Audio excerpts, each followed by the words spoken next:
Hi guys, that's Edmar and I'm back with another video on my YouTube channel. Today I have a special guest with me.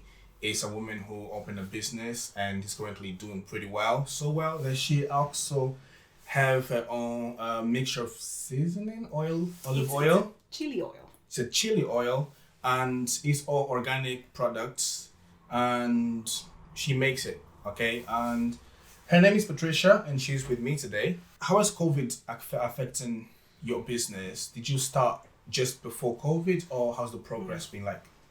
Well, we actually rented the shop in January, just before COVID.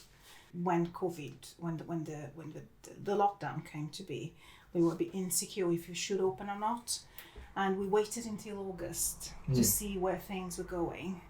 It was a bit nerve-wracking at the beginning. We didn't know what to expect, but we went for it anyway. So the business opened already during COVID, and we didn't really notice any difference because we don't know any different. We were very lucky that we were just take out. That means that we had to have preventive measures in place, but we could continue operating, and that was great for us. There wasn't many business open, so the fact that this one was open made it very popular. Yeah. It helped a lot. So we have lots of customers, vegan, non-vegan. It's kind of lucky on a way then, because you like now no competitors in this brand.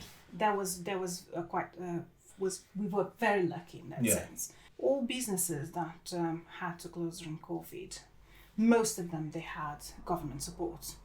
We weren't entitled to any of that, so we had to go for it By yourself. So everything that you have today is technically you.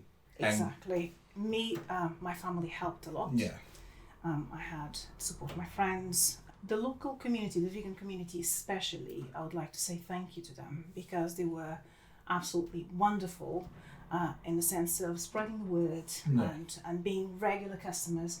So the bread and butter comes from the vegan community. However, we have passing by trade and we have been received very well in the neighborhood. I have no complaints whatsoever. I'm hoping things are going to get even better after the lockdown is completely lifted and we go back to our normal lives. I know that many people that were planning on opening businesses and left it in standby. What I would tell them is just go for it because there's not that many people operating. There's not that many businesses operating at the moment, and there's lots of demand. In a way, even though COVID is bad, it left the market open for new businesses to come and like develop.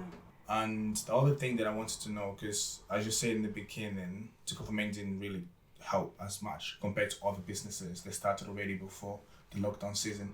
How did you manage on your when it comes to serving your clients? Did you have like Uber Eats or you just they came to the shop and then the regulations of COVID and being served, or you delivered to their houses, or how did you like manage that? The plan was to have a delivery system. Yeah. However, because of the COVID restrictions, there was lots of people that were working and went on furlough. Therefore, it was a bit more convenient to stay at home than to do this kind of work. I had great difficulty on finding riders that would be willing to deliver. We worked with someone, but then there was problems in the sense of being able to be consistent. And then we decided not to do deliveries at all during the opening hours, and I decided to do it myself in the end of the day. So you delivered? I do deliver in the end of the day. Okay. Only in this area, and special occasions for catering, bigger purchases, I do deliver further away, but we deliver in a radius of 3 miles around the shop, and it worked very well. We haven't had any problems. People that used to that did ask for delivery, eventually they end up just coming to the shop. So, because we're in the shop and you don't have employees at the moment, how did you manage to go do the delivery? And did you leave the shop locked, or somebody was here just in case clients came to the shop physically? That's a good question. What I actually did was that I asked someone that already did deliveries to start doing deliveries with us. But that's where the problem happened, because he couldn't quite be consistent with his service. And then I decided to just wait until the end of the day. Like we close at 4 in the afternoon. So after 4, I would do the deliveries myself. So the shop wasn't open anymore, and I had the freedom to go around and deliver to my customers. You had a limit of deliveries? Because of course, I had to establish a limit. I could do about 5 deliveries maximum. After 4 o'clock? After 4 o'clock. So I had the slots available as people called. I fit them in the slots, and once there was no more slots, there was no more deliveries. That's how I did it.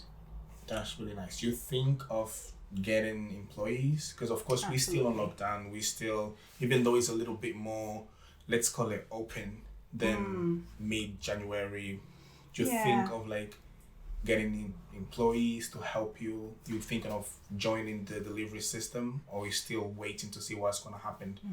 I don't think of joining the delivery system at all. According to my research, it's just not worth it. If I want to keep my prices affordable, I cannot afford to use delivery systems in place. What I will be doing is I will be hiring someone to do that job, someone in part-time, someone that just has some experience working already with deliveries. People are definitely more relaxed now. So they are starting to go out more. You can see more people on the street. And I truly think that the strength of this shop is people coming in, picking something up and taking it themselves, because we have plenty of parking.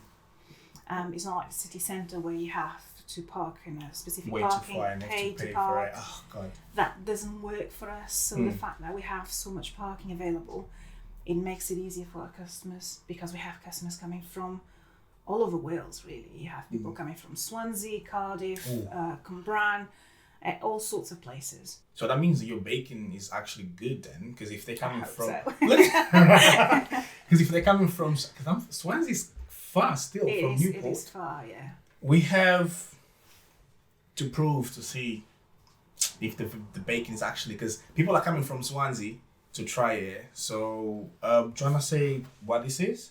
That's a chocolate salami. There's a chocolate salami. Yes. Did you come up with it, or just? It's a Portuguese recipe. I can't take the. Yeah, I'm Portuguese, you see, so. It is a Portuguese recipe, and I've been making it since I was 7. Since you were 7? Yeah, it's my daughter's favourite chocolate treat, and it's not complicated to do, but it's a proper treat.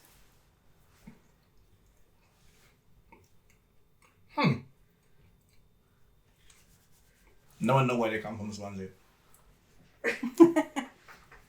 It is actually good, guys. I'm not gonna lie to you. Thank you so much for having us. Sorry, I'm still eating this.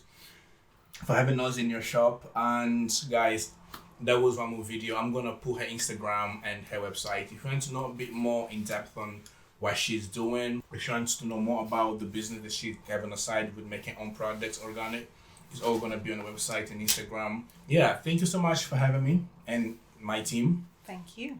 And my pleasure. That was one more video for today, guys. And just one more thing. Would you actually say it's safe to start a business now? Or if you want to start, you just go for it, or just wait? Just go for it. Just go for it. That was oh God. That was one more video for today, guys. Thank you so much.